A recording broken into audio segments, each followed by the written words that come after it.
It is a great honor for me to submit the name to the United States Senate of Colin Powell as Secretary of State. He was, he said, a black kid of no early promise from an immigrant family, but he rose first to the peak of the US military and then became the country's top diplomat.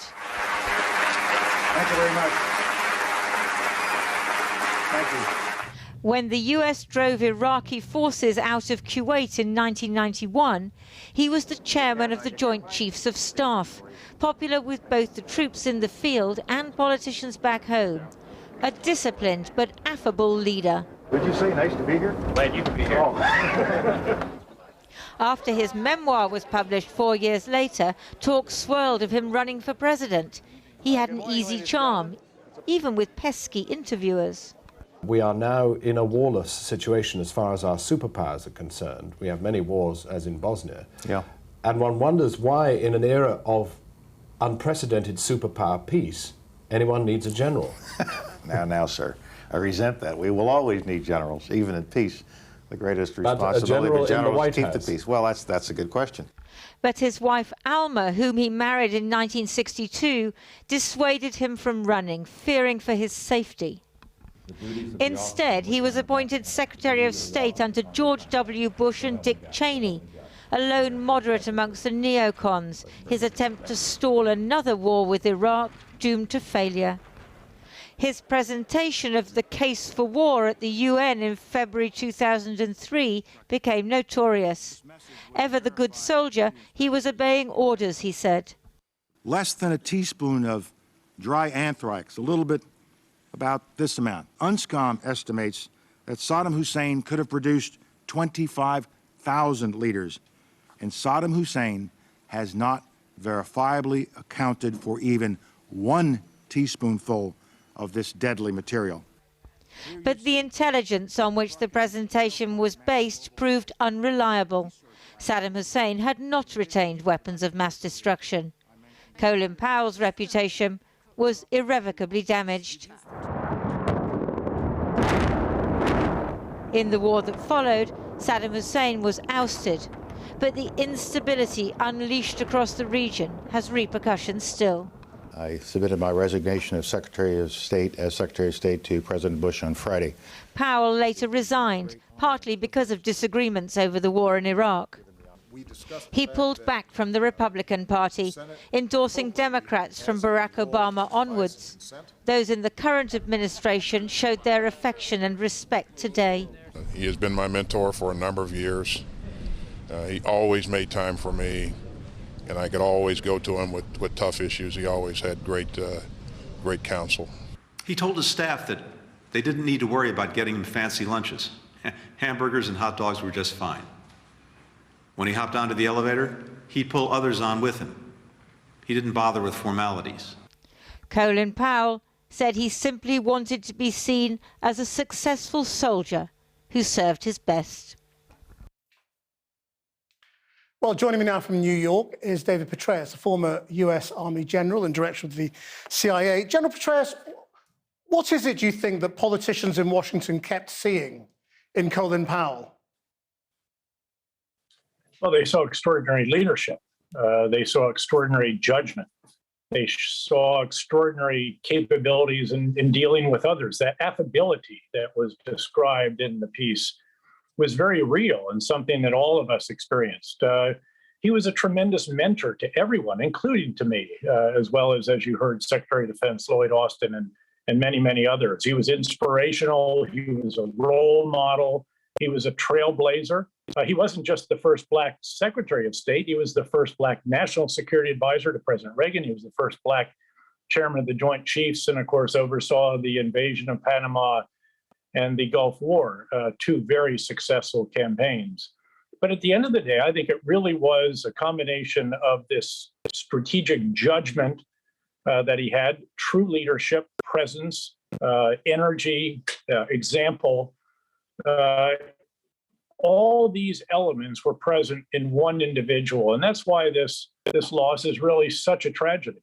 Someone who did not define himself by a particular party at the end of the day, who sought to truly do what was right for our country time after time. He was a great communicator, and perhaps that's why George Bush wanted him to make that presentation to the UN ahead of the Second Gulf War, and he regretted that. What do you think is the lesson from that whole experience of him doing as he was told?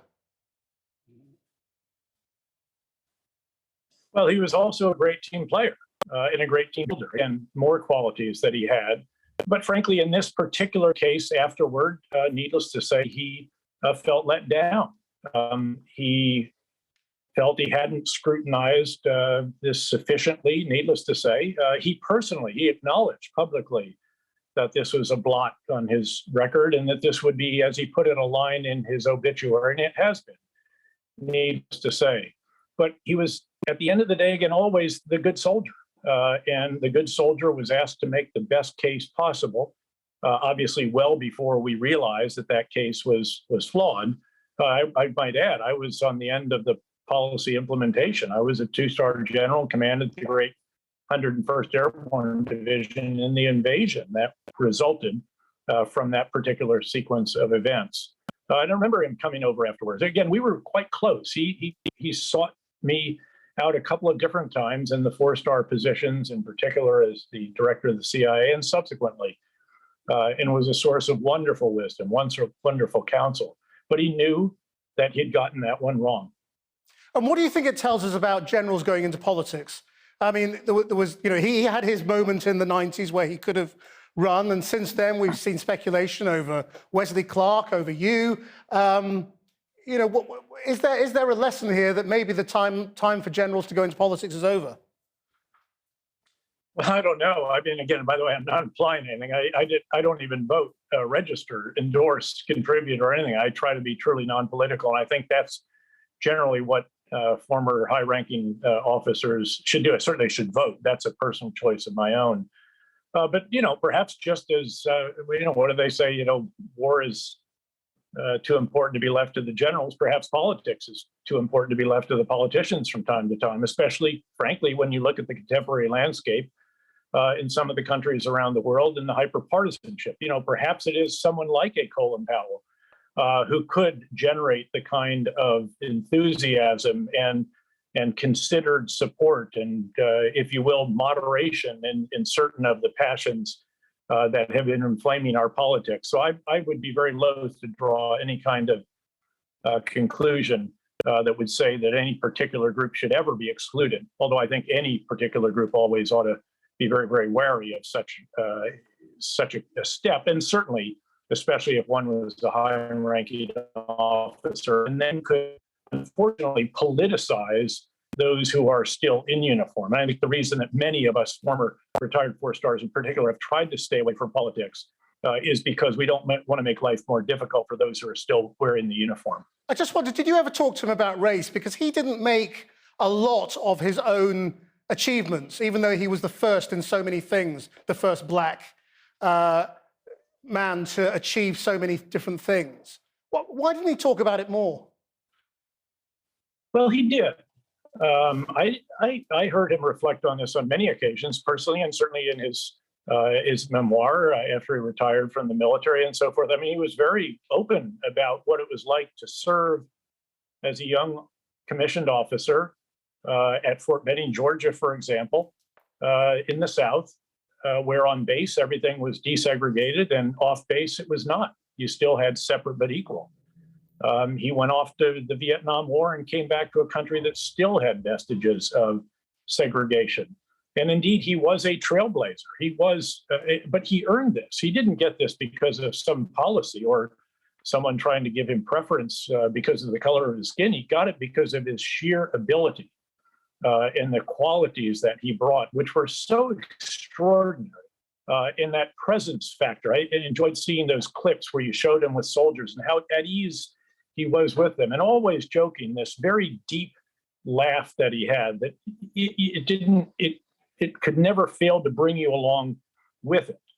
And he brought all of this plus this judgment, plus these communication skills, plus over time, this enormous respect. And indeed, certainly those in our African-American community now stand on the shoulders of him and they stand very tall indeed because of his extraordinary accomplishments over the years. David Petraeus, thank you very much. Privilege. Thank you, Chris.